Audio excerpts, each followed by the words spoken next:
नमस्कार, मैं हूं आपके साथ शिप्रा झा। अमेरिकी राष्ट्रपति डोनाल्ड ट्रंप के कड़े रुख के बाद यूक्रेन के राष्ट्रपति जेलेंस्की ने अपना सुर बदल लिया है। एक दिन पहले तक वो ट्रंप के बयानों का विरोध कर रहे थे। ट्रंप ने यूक्रेन के राष्ट्रपति जेलेंस्की को तानाशाह कहा था। उन्होंने उन पर करप्शन के भी आरोप लगाए थे। ट्रंप ने कहा था कि जेलेंस्की विदेशी सहायता को अच्छी व्यवस्था मानते हैं और वो चाहते हैं कि उनके लिए आर्थिक सहयोग आगे भी जारी रहे, लेकिन सच ये है कि ये मलाईदार व्यवस्था अब नहीं चलने वाली है। अमेरिकी राष्ट्रपति ट्रंप ने कहा था कि यूक्रेन के पास पर्याप्त समय था, फिर भी उन्होंने युद्ध समाप्त नहीं किया। अपने कड़े बयान में ट्रंप ने कहा, जेलेंस्की ने अगर जल्द ही कोई कदम नहीं उठाया तो उनका देश नहीं बचेगा। आपको बता दें कि जब से ट्रंप ने राष्ट्रपति पद संभाला है, तभी से वो यूक्रेन युद्ध को लेकर बयान देते रहे हैं। उनके अनुसार यदि वो उस समय राष्ट्रपति पद पर रहते तो वो इस युद्ध को होने ही नहीं देते।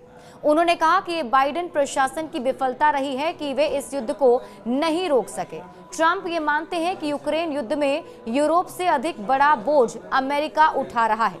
उन्होंने कहा कि $350 बिलियन जेलेंस्की ले चुके हैं। ट्रंप ने यह भी कहा कि यूरोप के देशों के साथ यूक्रेन की सीमा मिलती है, लेकिन अमेरिका का बॉर्डर यूक्रेन से नहीं मिलता है। फिर भी इस युद्ध में शामिल होने का क्या फायदा? अपने पूर्ववर्ती जो बाइडेन पर हमला करते हुए ट्रंप ने एक बार फिर से उन्हें अक्षम बताया। ट्रंप ने कहा कि बाइडेन शांति का प्रयास कर सकते थे, लेकिन उन्होंने विपरीत कदम उठाया। ट्रंप ने कहा कि इस युद्ध को जारी रखने के लिए जितना धन दिया गया, जेलेंस्की कहते हैं कि उन्हें उतना पैसा नहीं मिला।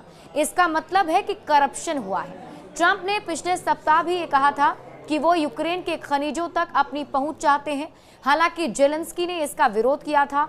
उन्होंने कहा था कि वो अपना देश नहीं बेच सकते हैं। जेलेंस्की के इस बयान के बाद ट्रंप भड़क गए थे। उसके बाद उन्होंने जेलेंस्की को लेकर कड़ा बयान जारी किया है, उन्हें भ्रष्ट तक बता दिया है। मीडिया रिपोर्ट में इस बात की भी चर्चा हो रही है कि ट्रंप और पुतिन के बीच जल्द ही औपचारिक बातचीत भी होगी। अभी सऊदी अरब में दोनों देशों के प्रतिनिधियों के बीच सकारात्मक बातचीत हुई है। इस बातचीत में रूस के विदेश मंत्री मौजूद थे। जेलेंस्की को इस बैठक में शामिल नहीं किया गया था। जेलेंस्की ने कहा था कि बिना यूक्रेन के शामिल किए ही किसी भी शांति प्रयास को सफलता नहीं मिलेगी। यूरोपीय देशों के प्रतिनिधियों ने भी ऐसा ही बयान दिया था।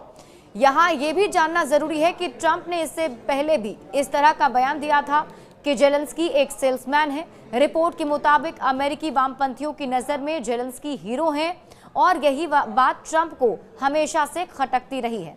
अमेरिकी उपराष्ट्रपति जेडी वेंस ने अपने एक बयान में कहा है कि जेलेंस्की कड़ा रुख अख्तियार कर ट्रंप की राय बदलना चाहते थे, लेकिन उन्हें कामयाबी नहीं मिली।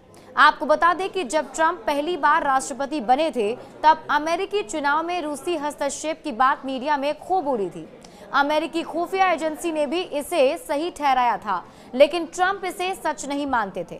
ट्रंप ने 2018 में पुतिन से मुलाकात की थी और उस समय उन्होंने बयान दिया था कि रूस ने 2016 के अमेरिकी चुनाव में इंटरफेयर नहीं किया था। मीडिया रिपोर्ट के मुताबिक यूक्रेन के 5वें हिस्से पर रूस कब्जा कर चुका है, जबकि यूक्रेन ने रूस के एक इलाके पर ही नियंत्रण हासिल की है। यह इलाका है कुर्स्क क्रीमिया पहले से ही रूस के कब्जे में है। यूक्रेन चाहता है कि उसे नाटो की सदस्यता मिले, लेकिन रूस के विरोध की वजह से यह संभव नहीं हो पा रहा है। हालांकि अब बयानबाजी दोनों ही तरफ से जारी है। बड़े अपडेट्स के लिए आप जुड़े रहिए न्यूज़ 18 बिहार झारखंड के साथ।